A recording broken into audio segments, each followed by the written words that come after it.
Okay, we're live. We are live. Okay, we'll just wait a minute maybe to let the links go. I'll text you guys the links if you want.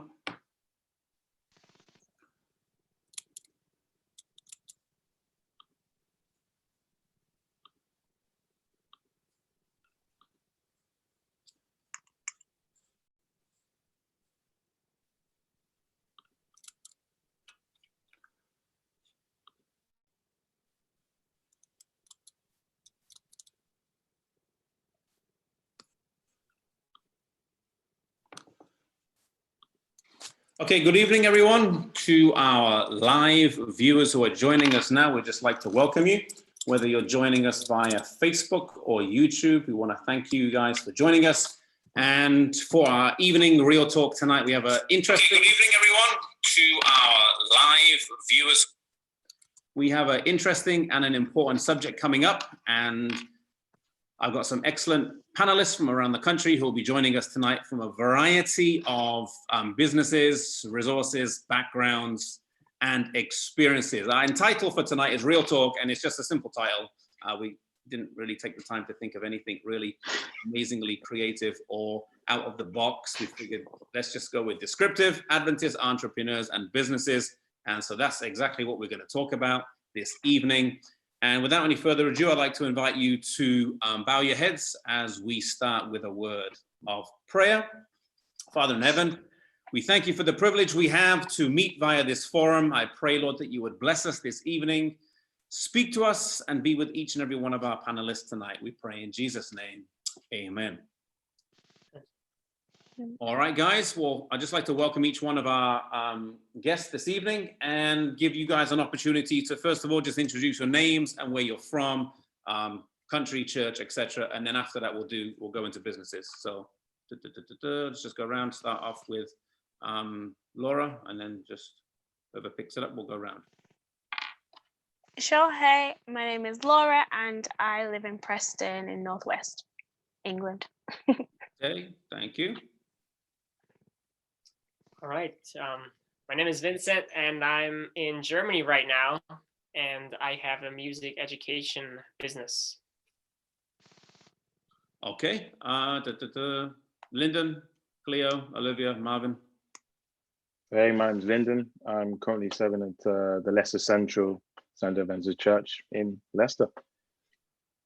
Hi, my name is Cleo and I worship at Oxford Seventh Adventist Church in Oxfordshire, in the SEC. Hi, I'm Marvin Kabula. I worship at Perry Beaches Church in Birmingham, and I live in Lichfield. I'm Olivia, and I live in Birmingham. And I worship it.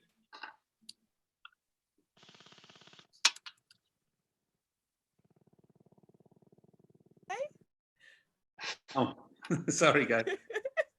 Someone was watching it on Facebook. Never mind. Yeah, that catches me out every now and again as well. And so we have a variety of people tonight with different backgrounds and experiences. Some people have started their own businesses. Some people have, I guess, what we'd call, for want of a better term, maybe a side hustle business. Other people are self-employed. Other people, well, there's a variety. So I'd just like to invite, maybe it doesn't have to be the same order, it could be to go around and just share a few sentences, a minute or so, maybe about your business, your enterprise, what it is that you do. And yeah, let's go ahead. Introduce yourselves to your viewers tonight as to what you do. Right, so, well, yeah, I'm Cleo and I have a business that is called Cleo's Kitchen. And I make vegan treats. So currently I'm making a lot of brownies. So vegan brownies by Cleo's Kitchen, cleoskitchen.com. And by day, I work in health and safety in a company that's makes products for diabetic patients. So I'm kind of creating our own client base, I guess. I don't know. But yeah, so that's where I'm at. Okay, thank you. And the excellent brownies, as I've said before. I had a chance to buy some. I bought them for my mother as well, and she loved them too. Anyway, just thought I'd get that in. Next one.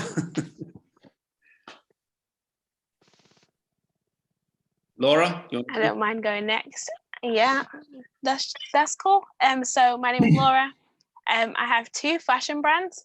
So I have an African-inspired clothing and accessories brand. So I make like African dresses and shirts and head wraps, bow ties, things like that. So I hand make all of those in my studio.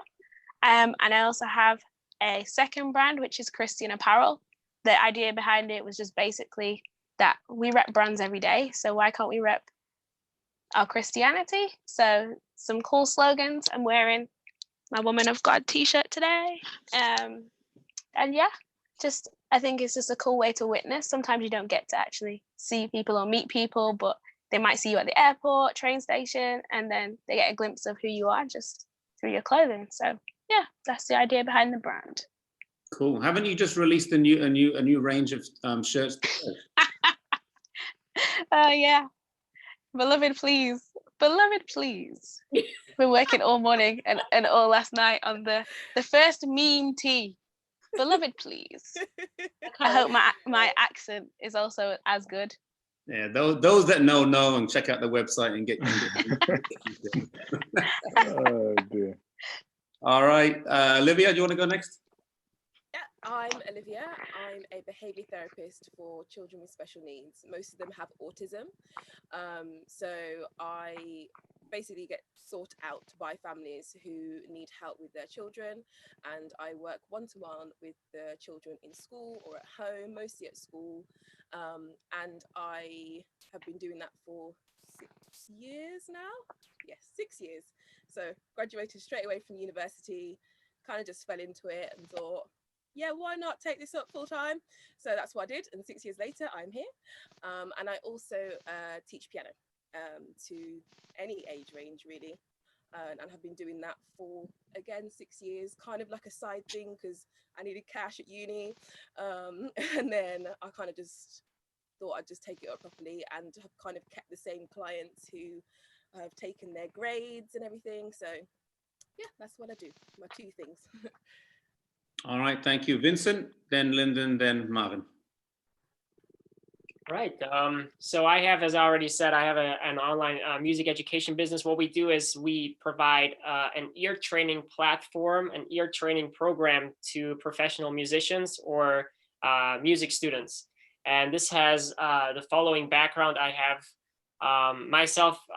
myself been to music universities, and failed many exams before. And I realized that there is a need of help there. You know, people need some help passing exams.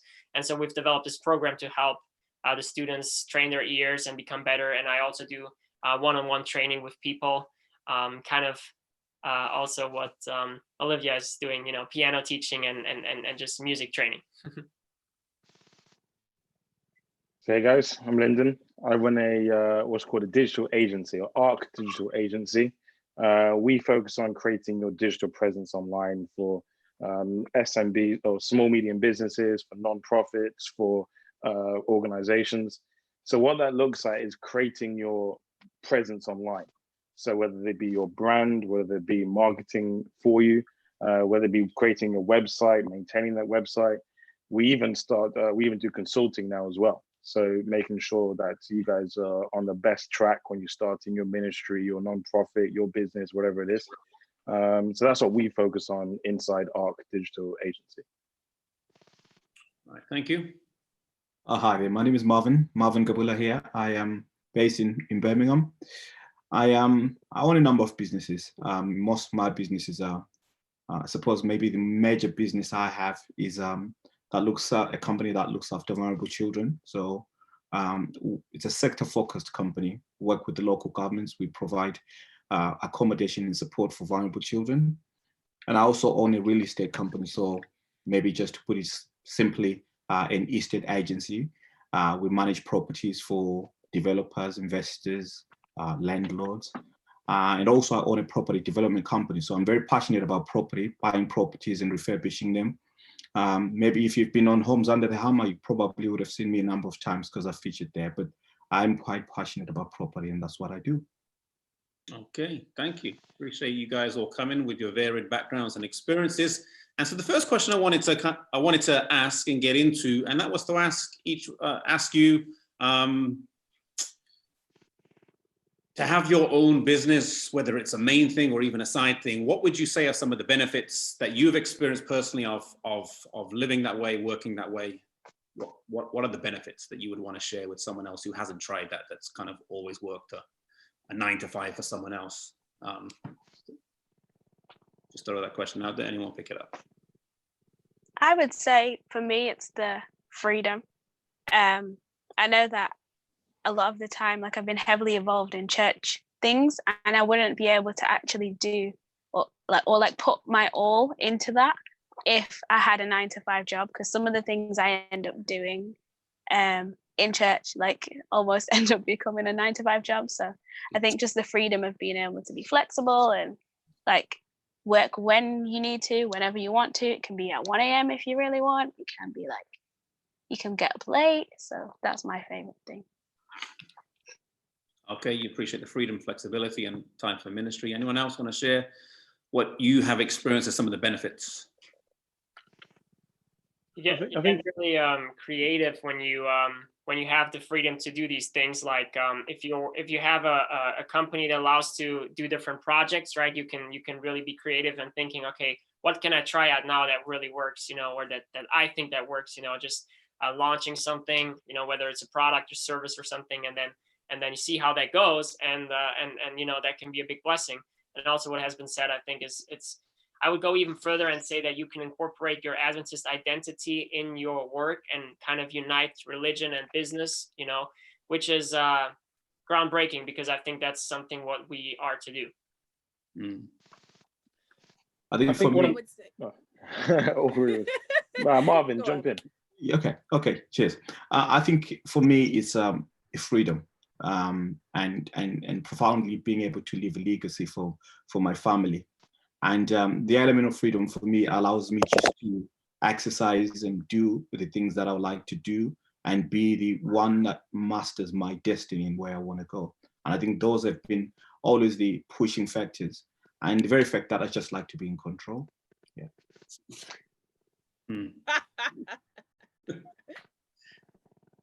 Amen. It's good to be in control of your own destiny. Yes. Oh, I appreciate that. That's good. Yeah, I would say a big one, especially because a lot of my family are in the teaching profession, not having to deal with oppressive like line managers that just going to tear you down, I know it might sound a bit like, oh, it's not, you can't really appreciate it, but the stories I hear, and obviously being in schools, I can see the dynamics, and because I'm not a part of the schools don't actually employ me, I'm employed by the parents, so the schools can't, it's almost like I'm an outsider, but I'm in there. So a lot of the time I'm hearing all these things about, oh, this person needs me to do this, and they haven't said that I should do this, and all this, this and this. I don't have to, I'm not in it.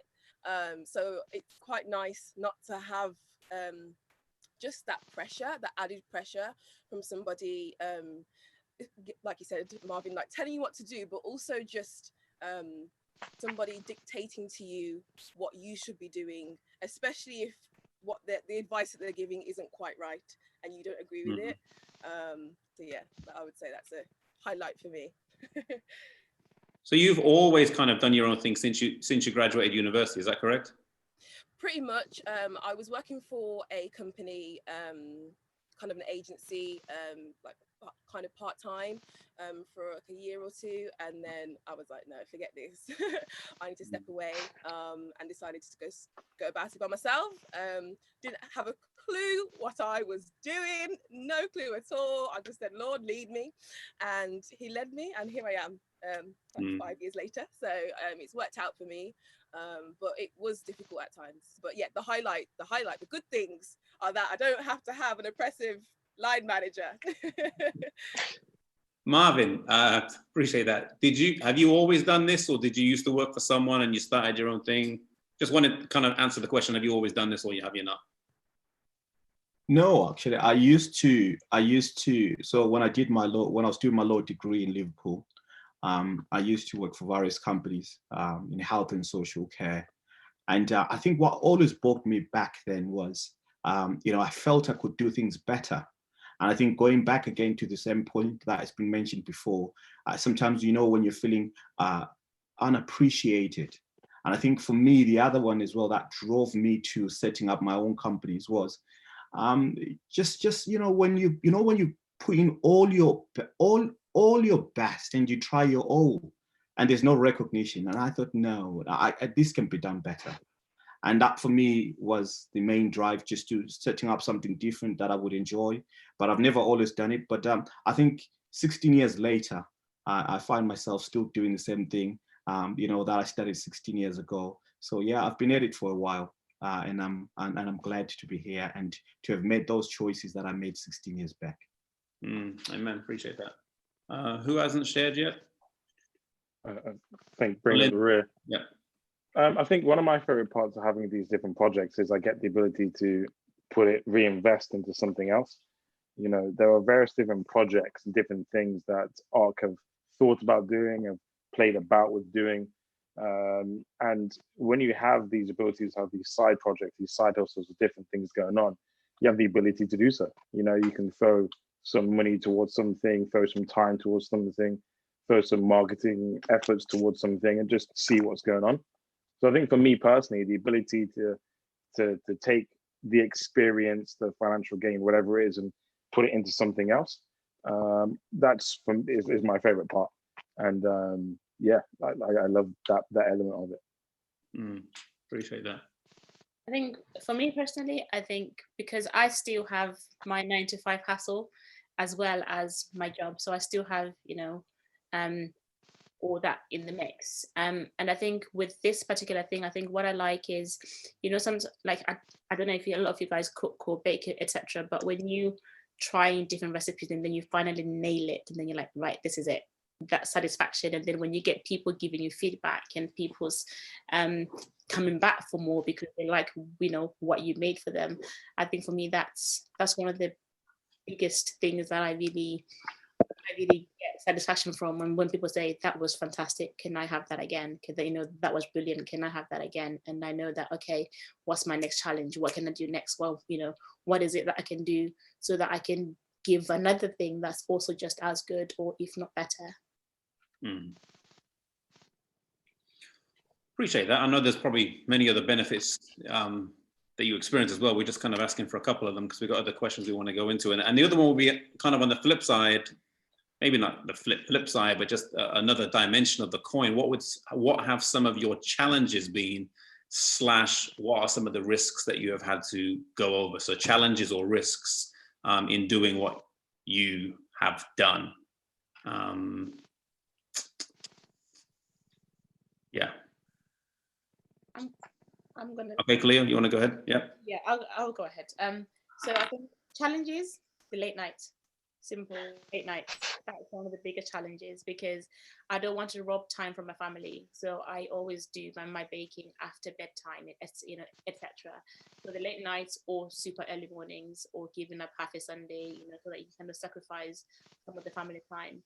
And I think some of the challenges is pushing yourself to say yes, even if you're scared to say yes, but you really want to say no. So for example, someone said, oh, can you make me some brownies and I want them XYZ. This was when I first started. And I said, absolutely, I can make them. And then, made them. They were not, and this was for a shop. And then, they came back to me and they gave me some feedback and then they push even a little bit more. And I think sometimes it's just mixing the two, knowing when to say yes, or shall I say, a lot of the time the answer is always yes, and then figure the rest out, how you're gonna, make that happen, and just mixing with the family time and managing that very well. I think that's been it. Okay.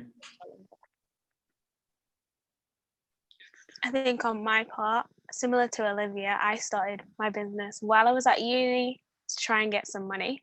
And then, so I was doing it just literally like in my spare time. I was kind of working like my placement job. I had a cleaning job, and then I had this side hustle of making head wraps and stuff just to like get by. And the struggle is just kind of not actually knowing what you're doing. If I look back and think, someone can ask me like, how much money did you make in your first year? I'd be like, I don't know. I didn't document any of it. I just bought stuff and sold stuff.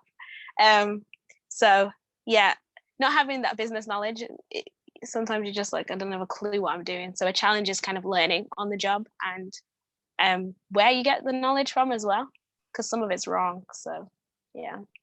I have a point. Vincent, okay, go ahead.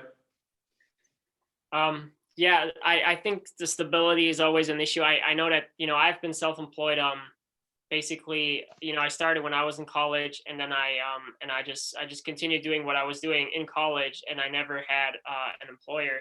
And I remember that, my parents always looked at it from a kind of skeptical perspective angle, saying, well, you want to get like a real job soon, because like one month I'm making like, less than $1,000, and then another month it's like, 6,000, whatever. And then, but you have to pay the rent every month. You have to pay food, and there's a car, there's gas, it's every month that's happening. So just, you can't really, it's hard to plan like that. And I think the you can solve this though by offering some sort of product or service that gives you some more stability. That's why, so many businesses today have subscription services. I think that would be, the other part where, you can actually, the other side of the spectrum where you can solve this.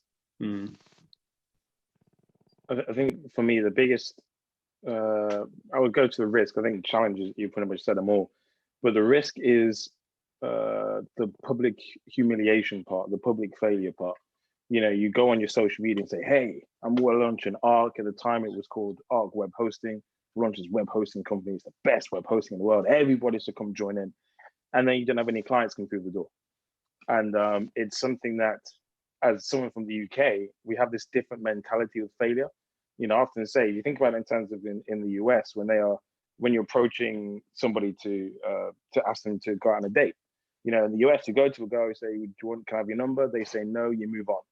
In the UK, you're building this up for ages. You're really thinking about it. You're really building up, and you want to get to, and when they say no, you go home, you go into the fetal position, you're there for a good 24 to 48 hours.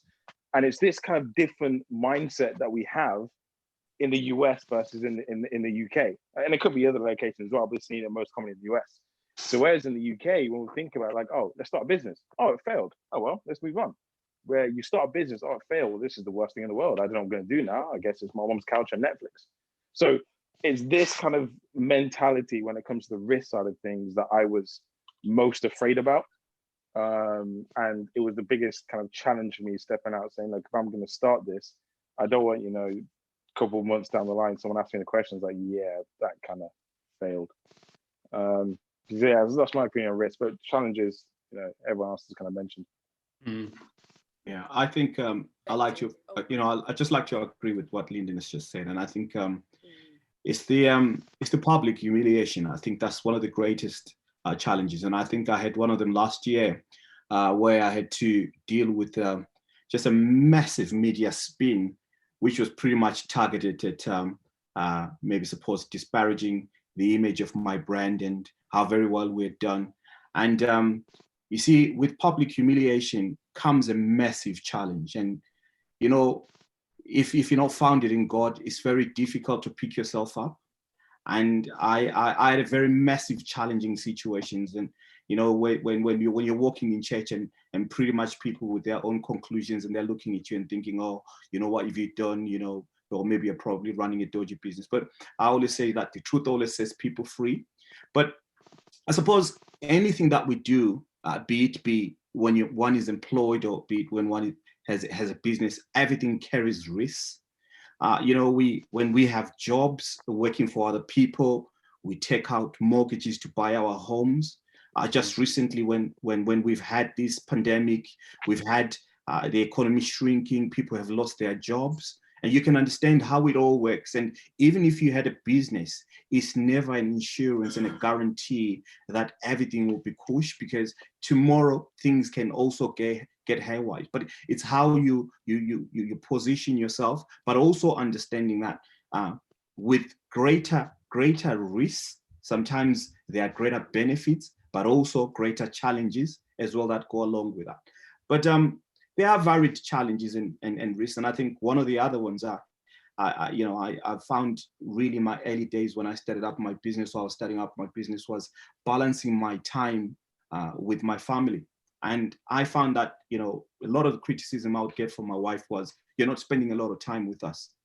You seem to be focusing on what you are trying to work on, but what about us? And then at the time, my daughter, who's 10 going on 11 next month, she was only just about a few days, and my business was at its infancy, and the drive was just, I want to try and create a legacy, get something going. But that all came at a cost, because it created strains in my home, and I would come back home, my wife would not be happy.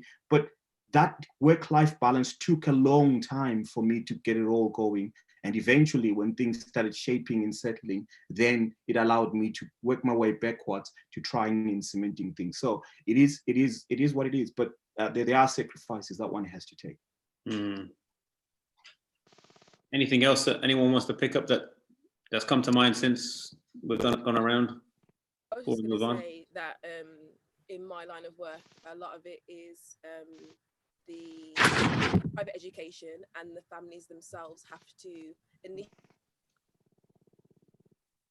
it's very expensive altogether. I'm spending a lot of time with the children, and I'm not cheap. So when it comes to negotiating prices, it can be a lot of, especially because it's very personal.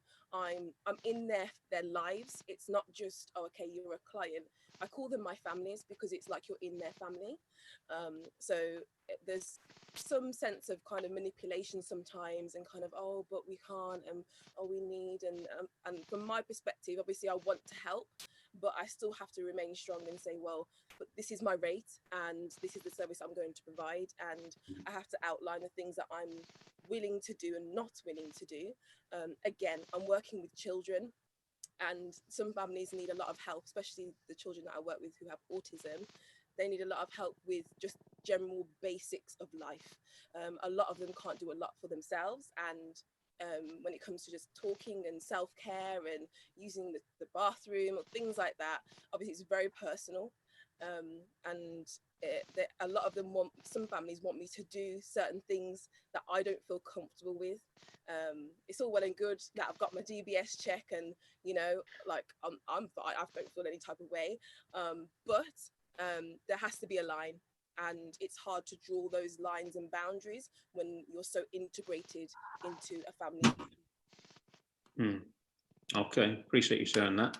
I wanted to kind of pivot a little bit, and the next question I wanted to ask, and I don't know if my preconceived idea is shared by you, and if it's not shared by you, then you could just say, hey Adam, you're off, let's move on to the next question. All right, and if that's the case, then we'll just move on to the next question. My hunch or gut feeling is that there aren't that many businesses in church. And when I say that in church, I don't mean in church in terms of the church structure, though that's kind of a separate question that we could probably discuss another time. When I say in church, I mean in church amongst the membership. My thought is there's not as many as maybe some other countries here in the UK.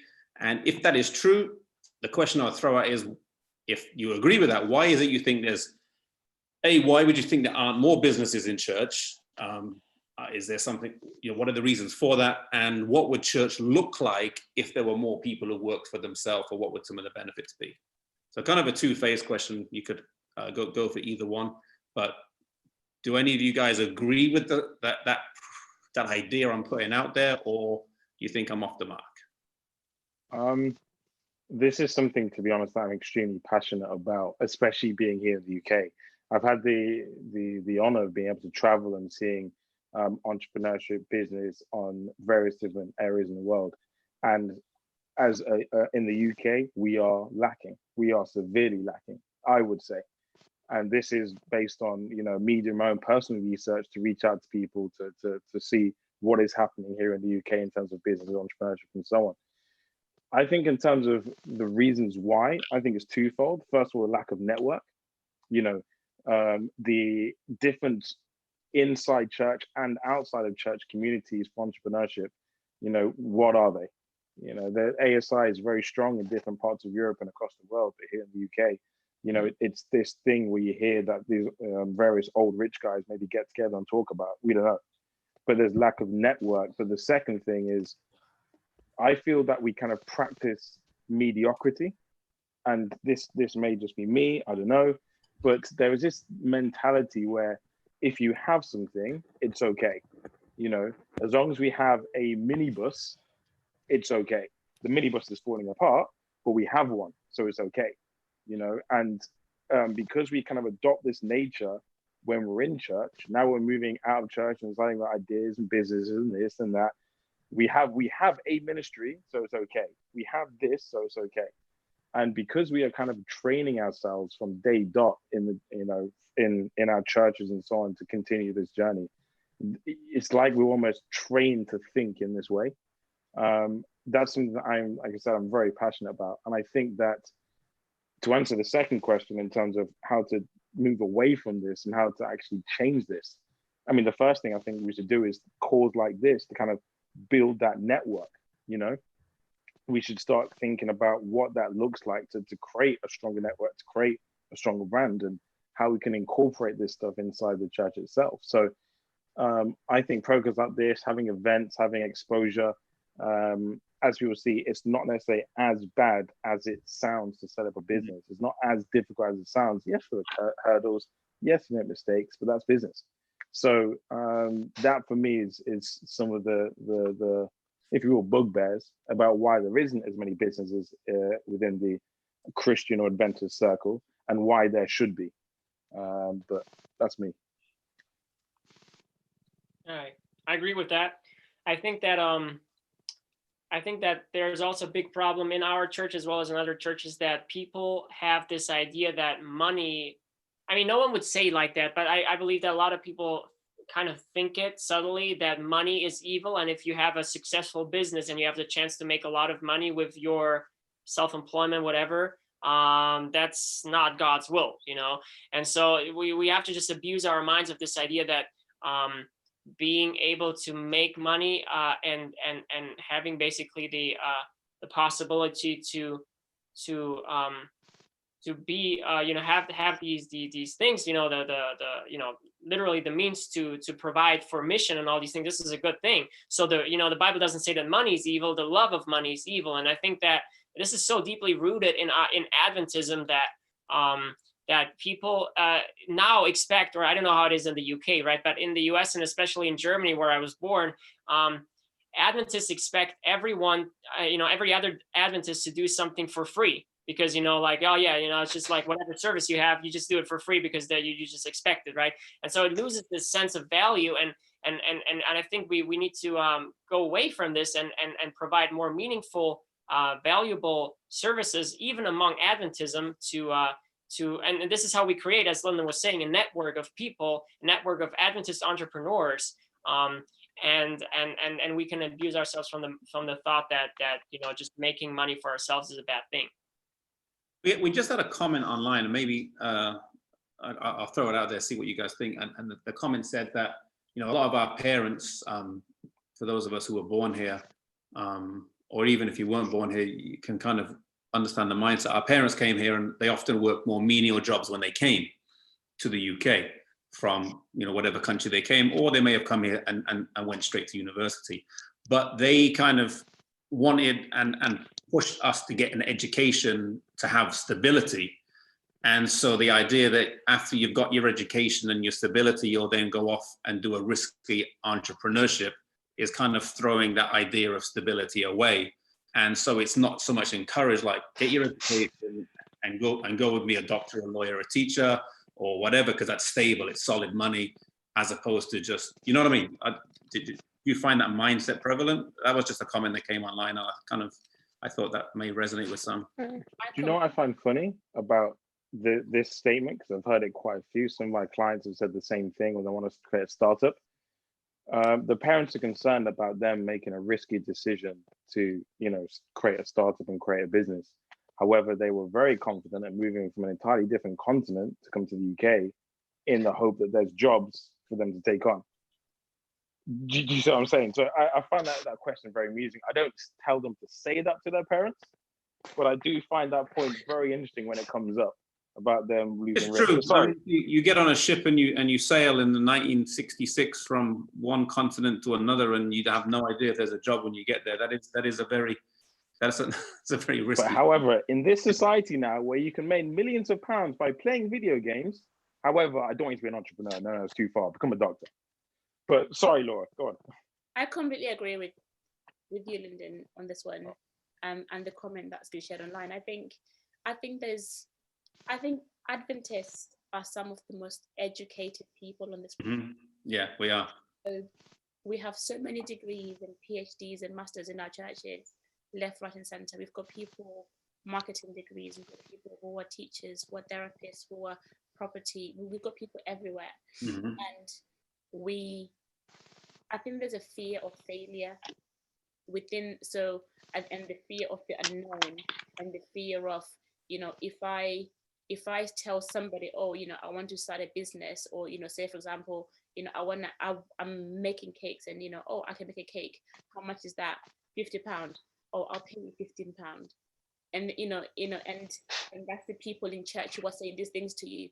And then you're then going to think, well, what's the point of this? But then you're then not expanding your circle. You're just going to the people that you know, and then they're not they might not be supporting you, and then so you then are scared to go outside to people that you don't know, because the people that are around you that you do know are just kind of like, I can make a cake, oh, I can make that, oh, I can build a website. But then they don't want to support the small business. They'd rather go to Tesco instead. And so I think it's the fear of the unknown. I think it's one of the biggest ones. And I think it's, we don't take what we learn and put it into practice. So we don't have, I think we lack in faith when it comes to business within our churches. We lack in faith. We don't move in faith. We just we want things to be set and be known, and then go for it. And then we just fear to fail. Mm. Mm. Any thoughts, Marvin, on that one, or should we move on to the next one? Yeah, I think we all have it in us to start something, and I don't think you always be possible that all of us can have businesses, and I think that's a fact. Yeah. The way we view things will always be different, and the way we would process certain levels of risk around our spheres of influence is always going to be different. But I think business can be taught. Being entrepreneurial can also be taught. It's something that we can all learn, and we can also mentor each other in business, and also understanding that when I finish my university degree, if I've gone and done medicine, I can actually open up my own practice and be entrepreneurial about having a certain course. We have our panelists here who've done music and who are actually teaching music, and they're being entrepreneurial about doing music. So there is so many things that we can do, and I think in our church, we need to encourage each other a lot more. And I think the benefits of encouraging each other a lot more is that, can you imagine an environment in our church where a lot of people in our church are entrepreneurial? Our church will not struggle resourceful in terms of resources. We won't struggle. We won't be talking about, lack of monies in our church, or if we needed to get this done. And the members would contribute because they are endowed with resources to be able to do so. But I think you are right in your question when you say that there could be a lot of us. And I think what we tend to want to focus in the Adventist church is that if we see somebody successful in a particular line of business, we all want to go into that particular line of business, even when it's not your call.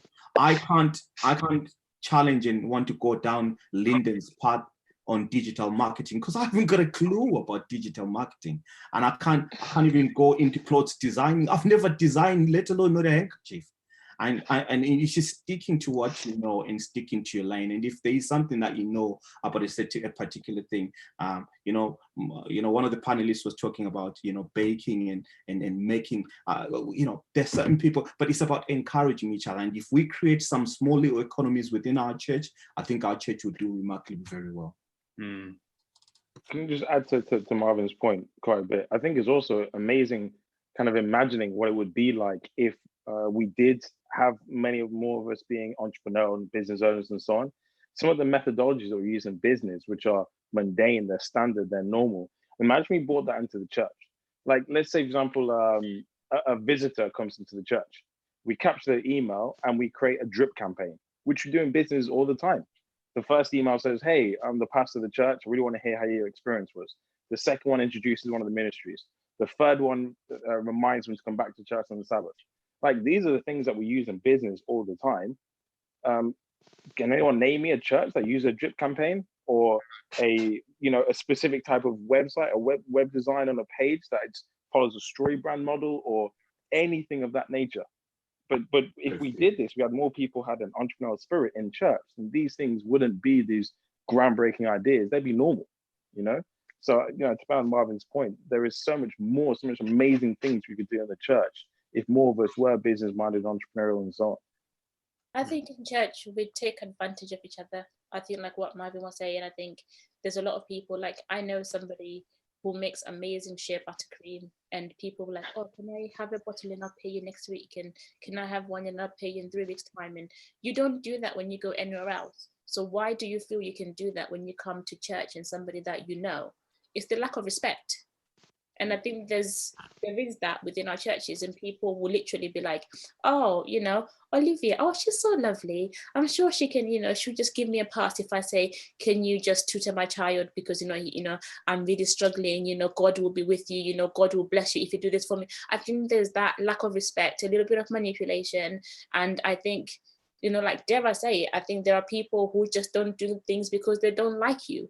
I don't like Lyndon, so I'm not going to support him. I don't like Laura, so no, actually I'm not going to do that. I think there is an element of that, and I don't know if that's just me who's experienced that, but I think there is that. I'm not going to buy her products because I don't really like her. I think just a little brainwave, and I think maybe one of our challenges in our church is that maybe when we're setting up businesses, we don't set our stalls so big. We set our stalls so small, and I think the greater challenge and the bigger question that needs to be asked is that when we are setting up businesses, in order for people to respect us in business, we need to know our value, we need to know our worth. It takes time for somebody to be awake all night creating policies and procedures. Lyndon, it takes time for you to be making digital marketing platforms for people, and a lot of sacrifices and all that. And I think when we are setting up businesses as Adventists, we need to make no apologies and make them big. And that could be attractive for other peoples and other brethren in our church. I think sometimes we kind of downplay it, and people don't see exactly how God blesses us. But if we took it all out there, and even to our brethren, so much so that our stores are very clear, it will attract a lot of our brethren in wanting to do something bigger and bigger for God. Amen. Appreciate your points, guys. I'm gonna kind of move on, and I just want to encourage those who are watching now. And I posted something on Instagram, my Instagram story today, and it said something along these lines like, "When the lockdown lifts, don't run back to McDonald's and KFC to buy the food that you've been missing. Go to the small kebab shop, the small pizza shop that's privately owned, because they're the ones who are struggling. McDonald's is going to be fine, post-lockdown. They're not going to be hurting for money, but there's a lot of small businesses out there that will." So I think the same thought is, when there's an Adventist in church, they've got a little clothing business, a little cake business, or they've got another business. It may be that their price is slightly higher than someone else's. They're just getting going. Support them anyway. And I think we should support our own and network amongst our own, more than just, I'm going to save £2 and go here, or £1.50 and go there.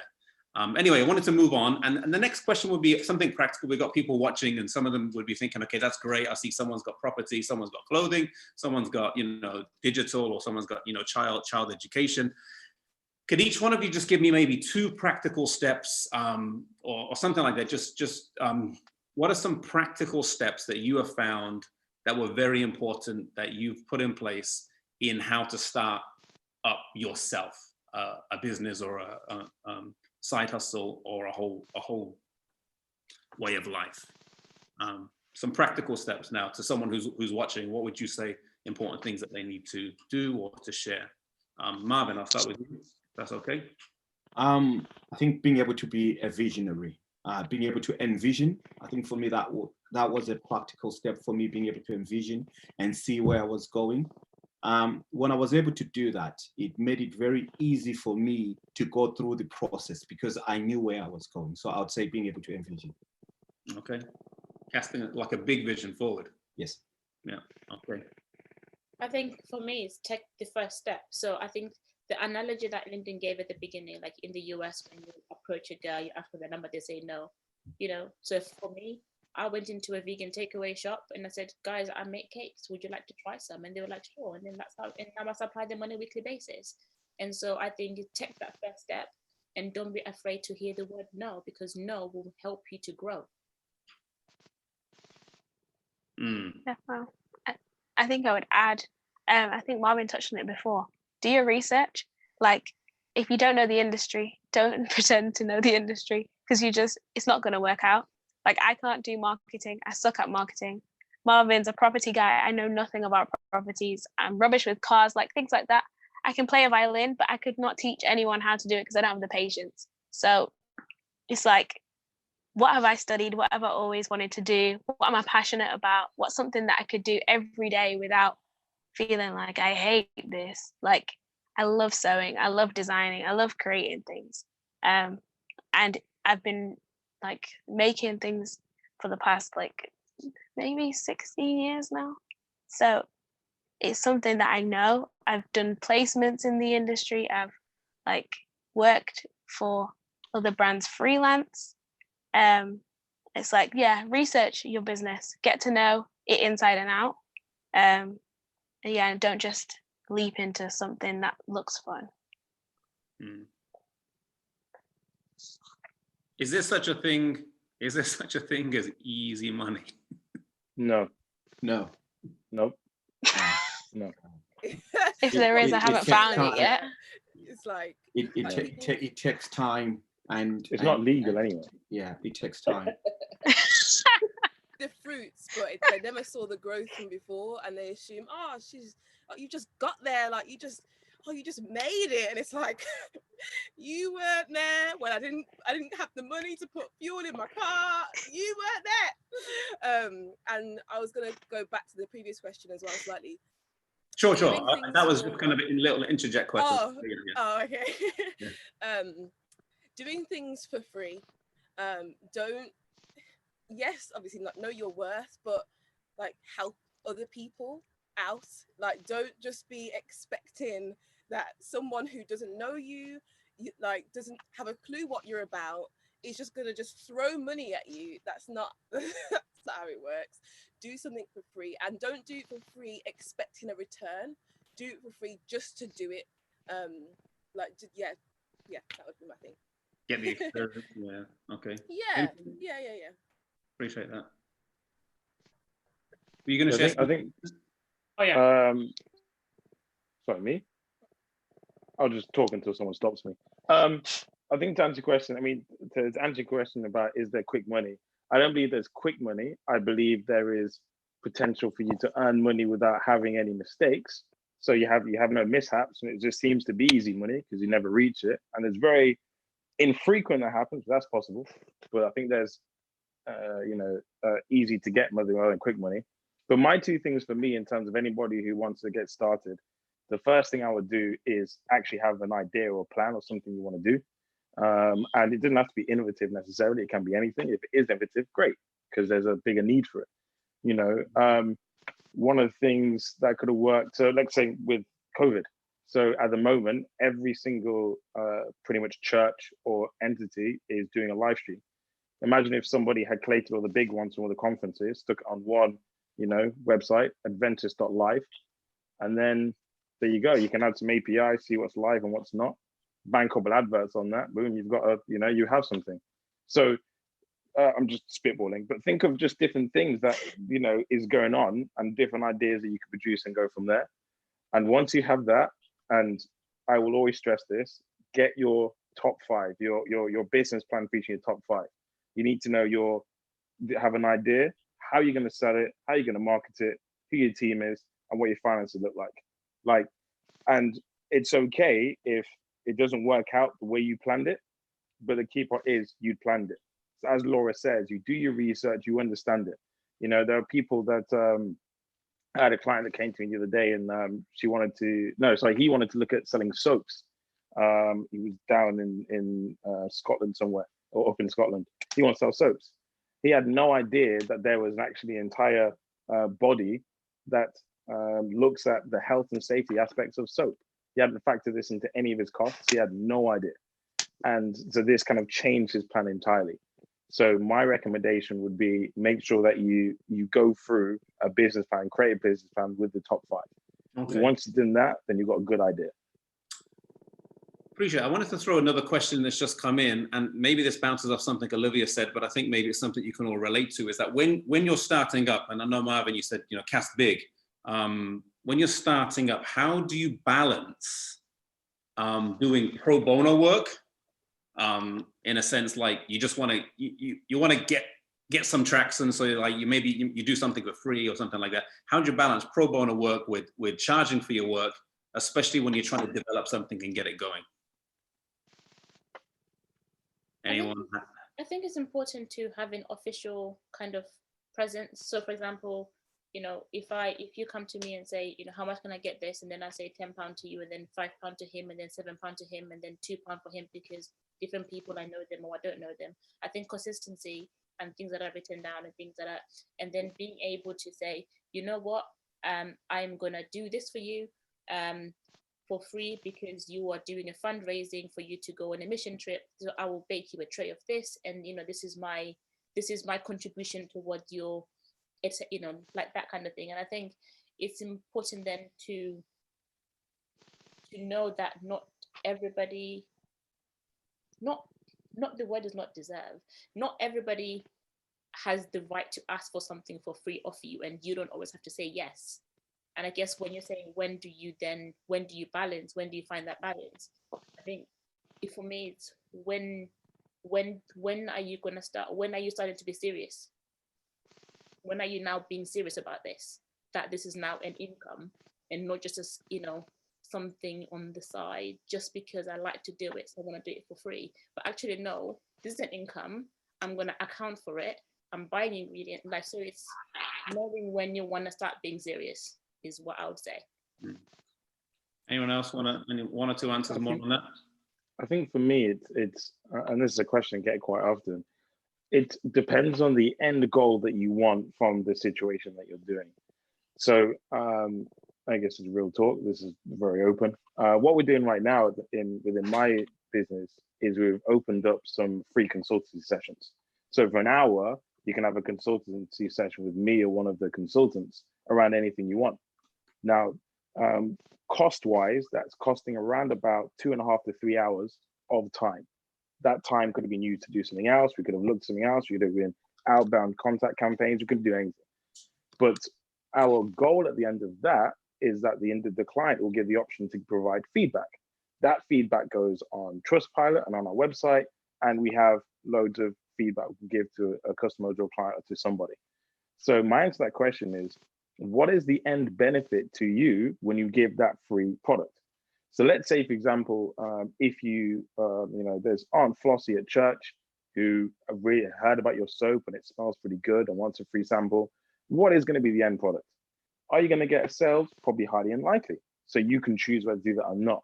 But if there's an influencer who's contacting you as a bigger deal and you're saying, right, well, if I give them the soap, they can give me a review, or if I, do this service, then I can get that back from it. It's not necessarily about being selfish, but being wise with your product, your service, your time. At the end of the day, that's the key part here. There was a saying that I heard once is,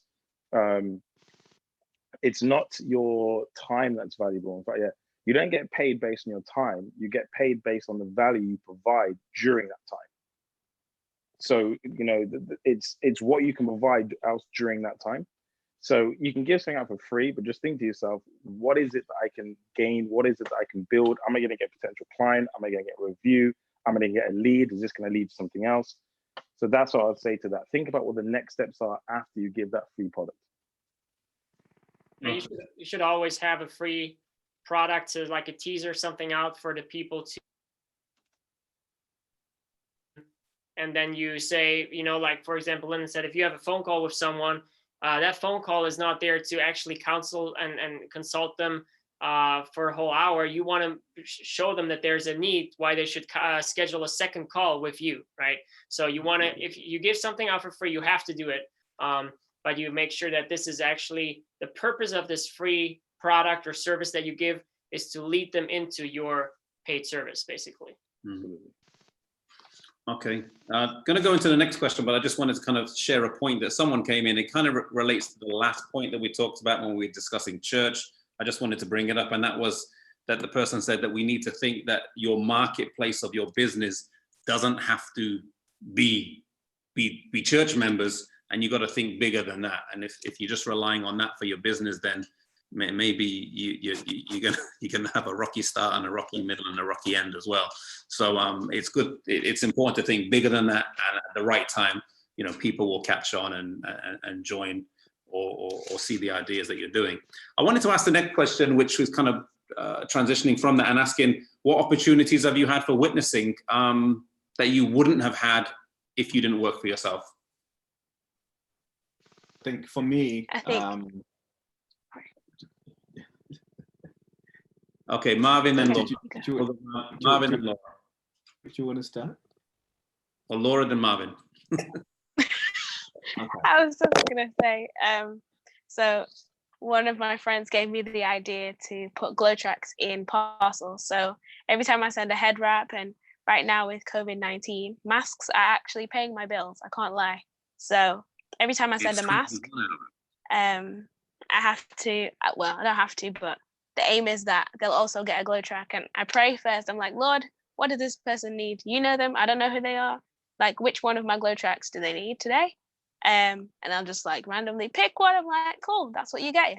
And I've never had anyone complain and say, stop putting, you know, things about Jesus in my parcels. The tagline of my brand is fearfully and wonderfully made. Like, just being able to be self-employed gives me the freedom to add that. Like, I've never hidden the fact that I'm a Christian. It's all over my bio. If you look on my Instagram, you'll see it. And I think also with Stay Lit, even in quarantine, I was able to like witness to someone. I went out for a walk with my family. I was wearing a Jesus Loves You sweater, and I forgot, like, it's now just normal to me to wear this stuff. So I was walking, and then some random old man was like, hey sister, and I was just like, hello. And he was like, oh, she's my sister. And he came really close. I think he forgot there was a global pandemic, starts giving me a track, and I was like, oh no, do I take it? Do I not? Do I say, oh, it was slightly hilarious. But we got talking, and I can't remember what denomination he was from, but he was like, yeah, after this is over, we should go to each other's churches and so forth. And I was like, if I wasn't wearing the sweater, we probably wouldn't have talked. We wouldn't have like communicated. And it was just a really nice thing to be able to speak to him. So yeah. Okay, appreciate that. Marvin? Yeah, I think I think one of my greatest opportunities I've had, you know, through my work in witnessing for God and, you know, Jesus has been through to where I've done quite a lot of seminars where I've taught various people about entrepreneurship, and I've had opportunities to even travel abroad and present to Seventh-day Adventist churches where they've invited members of the community to come in, young people who are wanting to be entrepreneurs, and that's actually given me an opportunity to witness for Jesus. Yeah. Amen. One of the things I would say is don't feel, especially in business, that you need to be directly doing something to be a witness. You know, with ARC, we aren't. It's a digital service. We're not able to share glow tracks every time a customer signs up. But what we can do is all our team are off in their respective countries, those who work abroad, Friday night to Saturday night. So obviously they're curious as to why, and we explain. You know, originally when we first opened, our packages were based on characters from the Bible. So the basic package was Zacchaeus because he's the smallest, and so on. So you don't need to be overt in your marketing method. You don't need to be necessarily too direct in that. So it's okay to be a bit softer in your approach, but it's about you as a person and the ethos that you can give as well. It doesn't have to directly be about you saying about this amazing package. Appreciate it. Anyone else want to share? Work. It's actually really important for me to share about myself. In order to build up that relationship with the clients, with the families, they actively encourage me to talk to them about who I am. They want to know. They're like, okay, so what are you about? So you go to church. Okay, what does that mean? And a lot of them are Sikh, Hindu, Muslim, Catholic, and they want to know. They want to know what I'm doing, what I'm about, what I'm doing on the weekend. And I'm always like, yeah, I went to church. They're like, oh, especially the new clients that I have. Oh, okay. And you go to church on Saturday. Why is that? And then we get into a conversation, and a lot of them respect me so much more because I am willing to share with them myself. I'm putting myself in a situation where it's not about being judged. It's not about me thinking, or maybe you're not going to like me because I'm Christian and you're thinking I'm going to impose any views on your child. It's not about that. It's about building up a relationship with the families and building up that level of trust, feeling that they know me, and I end up becoming a part of their family almost, because they do know me and they do appreciate me. They know what I'm about. They know what I stand for. They know I have morals and I'm respectful. And that's so important when working in general, but specifically also working with children. I think a lot of the times it's like what Linda was saying. It's not, the things that you do overtly, but it's the way that you carry yourself, the way that you conduct yourself as a person, the way that you keep to your word, and you're not contradictory. And a lot of the times is people will see your character and through the contact that they have with you, and then they ask, why are you always like this, or why are you always like that? And then when they ask those questions, then you have the opportunity to then have a chat with them on a deeper level.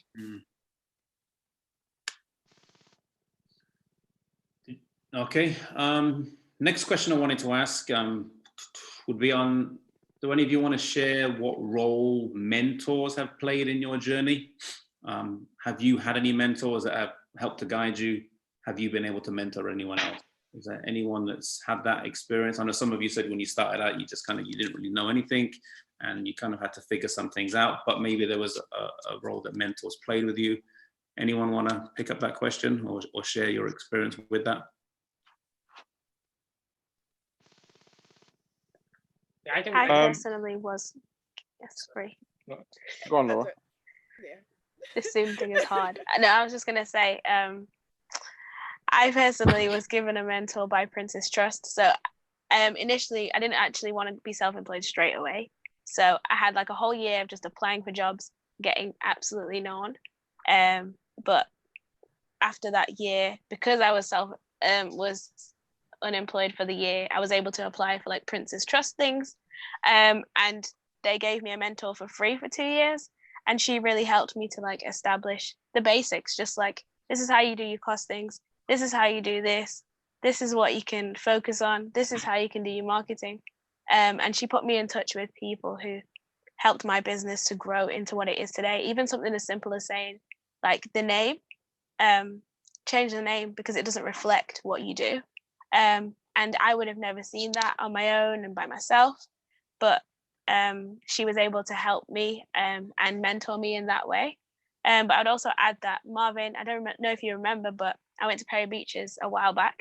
I think one of the first times I went, and he heard that I had a business, and he actually gave me encouragement and was like, you know what, not everyone's going to understand this, but you're doing a great job and you're doing really well. And even though I don't know if I'd class him as a mentor, but he was somebody who really encouraged me in business.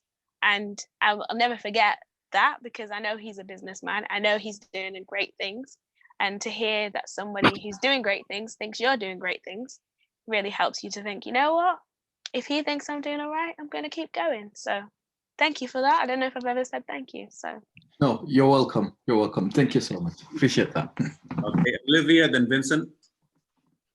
Yeah, I was just going to say, my line of work, there are consultants who actually set out a program for the children that I work with, and then I'm the one that delivers the program and helps the other tutors liaise with everybody in the schools and everything. And there are consultants that I've worked with that have made such a massive impact on my outlook towards what I do, and also encouraging me to become a consultant, which I hope I actually do next year and start my master's. And it's just those key people who took the time to say, okay, you need to start doing this, you need to start doing that, try this, try that. Oh, I've got this free thing that you can try. Or just speaking to me on the phone, taking some time out, like on a Sunday, and saying, right, we need to go through this. This is something that we're trying to work with, and explaining to me also their thought processes. So not necessarily looking at my situation and saying this is what you need to do, but also letting me in on what they're thinking and where they're going, so that I can see, right, okay, you're thinking this way. This is how I get to this level. This is how I better the child. Ultimately, it's about the child. This is how I better the child by thinking in a slightly different way, and that can help that child grow and develop. So there's certain consultants, and especially because I'm self-employed, a lot of it is down to reputation in terms of clientele. And because we have that rapport, I've not had to advertise so much, because you build up that relationship with the consultants, which are essentially my mentors, and then they recommend you to families. And in my line of work, it's just so important to have those people who are willing to take the time out just to help you along a bit. It's been amazing. Amen. I think my challenge was when I started off in business, I didn't have a mentor. But I suppose the will and the zeal to do something greater and bigger was something that was, it was something that was, that was within me. And I remember I struggled at first, but one thing that I did for myself, which was maybe perhaps groundbreaking for me and helped me quite a lot. I remember I went online and I looked for a business coach, and I managed to find. It was odd because when I went online, I managed to find a professor who taught business in the Warwick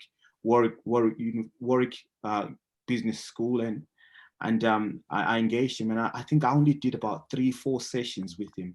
And he was expensive, because I remember he would charge me just for him and just to come and see me. He was charging me around about 600, 750 pounds a session.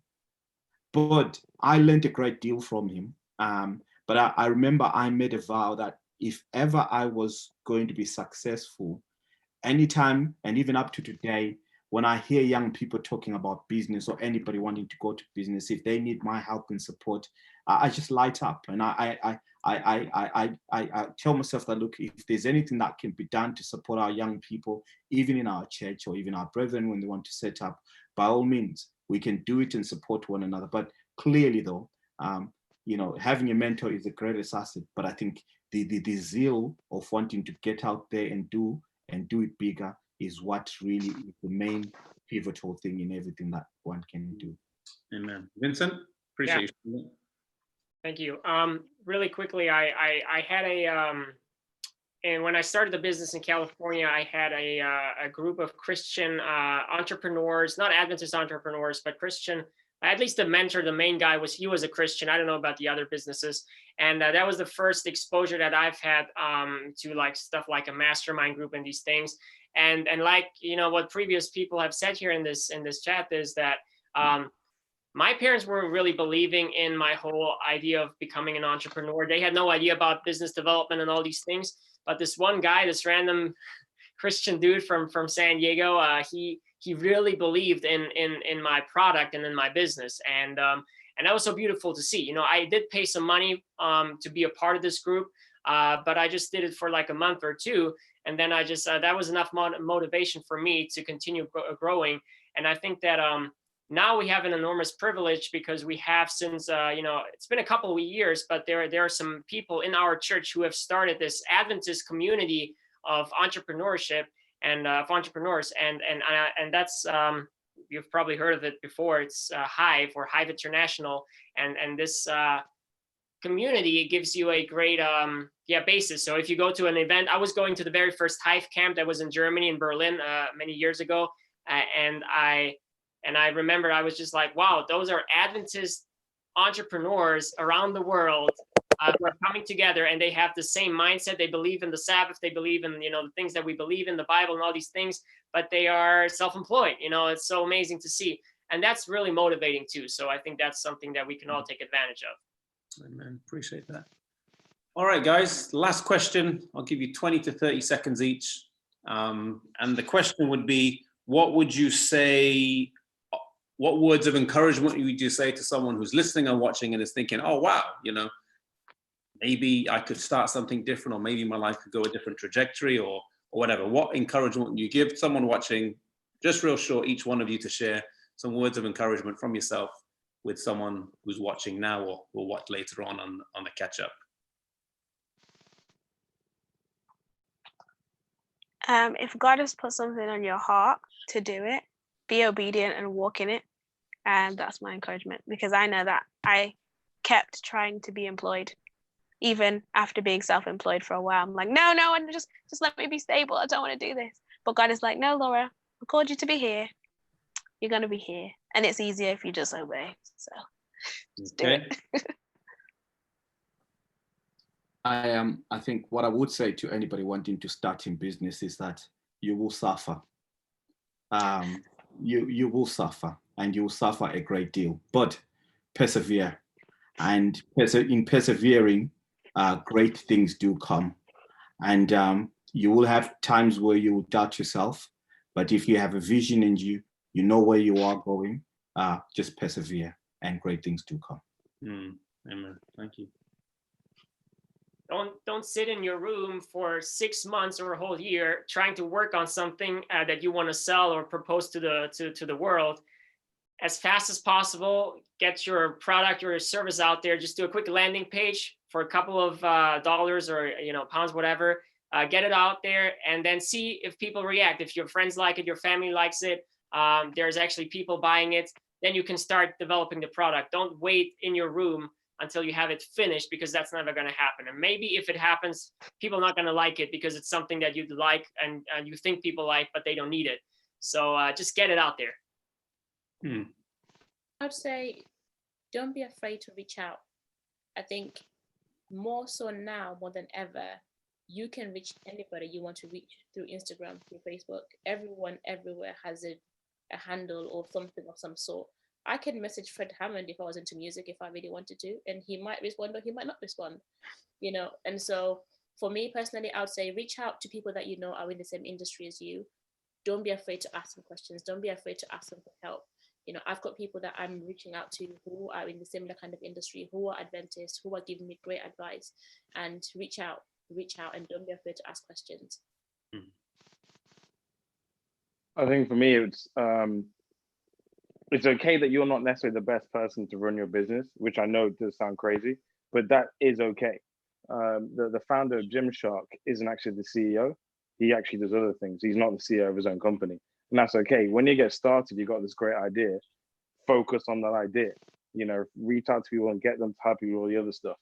There's nothing wrong with you not being the best at running the business. It's all about you getting to grips with that idea. So make mistakes, break things. For a while, for a hosting company, you couldn't send emails to Hotmail clients. So everybody that we had in our service couldn't send to Hotmail, to Live, all that kind of thing. We made the mistake. It was the sweatiest 36 hours of my life, but we learned from it. You make mistakes, you move forward. So I'll say make mistakes and reach out to the people, because you may not be the best person to actually build and start running the company, but you can be the best person to continue running it if you so see fit, if you reach out. I would say just one step. That's all it takes. Try to just have a few seconds. They say all it takes is maybe this is from a film, not sure, but 30 seconds of courage, just one step, just to take just to remove any fear and just go for it, because you just never know. And remember the big picture. Remember why you are doing this all the time. Don't think that you have to have it all sorted out. Just take your time and remember why you're doing this, and where you want to be. Appreciate that. Thank you guys for taking the time to be here. I know it's encouraged people who are watching, and thank you for sharing your experiences and also your words of wisdom, your challenges, the risks you've had, and the benefits that you've experienced. I think, we should probably do more of this here, and building networks between different businesses and young business people throughout our conference. So thank you guys for taking the time, and really appreciate that. We're going to close with a word of prayer, and then we'll end our live stream. So let's bow our heads for a word of prayer. Father in heaven, Lord, we thank you for the opportunity that we've had tonight to discuss this very important question, and the idea of how we can create businesses and enterprises that will support ourselves, that will be a witness, that will benefit the church, and things like that. I pray, Lord, for each one of our panelists this evening. I pray, Lord, that you would bless them, bless their families, bless their businesses, and bless their ministries. I pray, Lord, for those who have been watching and the burdens that you may have placed on people's heart while they're watching, or that you may have kindled that fire that has been maybe dormant for a while, I pray that you would show them the steps they need to take and give them the courage to take a step, to risk something, to even suffer, as Marvin said, but also to persevere in their dreams and goals in life. I pray, Lord, that you would lead and guide, and I pray, Lord, that you'd bless each one of us. We pray in Jesus' name. Amen. Amen. Amen. All right, guys, thank you for being with us. Say bye to our online viewers, and therein ends our presentation. If you've got any questions that anyone who's watching has, please put the questions below, and we'll see if we can get to those as quick as possible. So God bless. Thank you guys for joining us. Tomorrow night, actually, just to those who are watching, we have another presentation, I wouldn't say it's along the same lines, but maybe a similar theme. We have a presentation tomorrow on Zoom. It's not going to be a live session, but it's a very important one. It's by the executive director of Audioverse, who also runs a blog called Saving the Crumbs. He's done many seminars on finances, on money, on getting out of debt, and he's well equipped or well qualified to do so. I think, well, I don't want to give away too many things, but he cleared his mortgage in 2 years, put it that way. So anyone that can do that, I've got time to listen to them. Anyway, he's going to be coming online tomorrow on Zoom. It's a closed session, so join our Zoom session. Check out the website, check out the poster. And the title is 10 Things That You Need to Know About Money.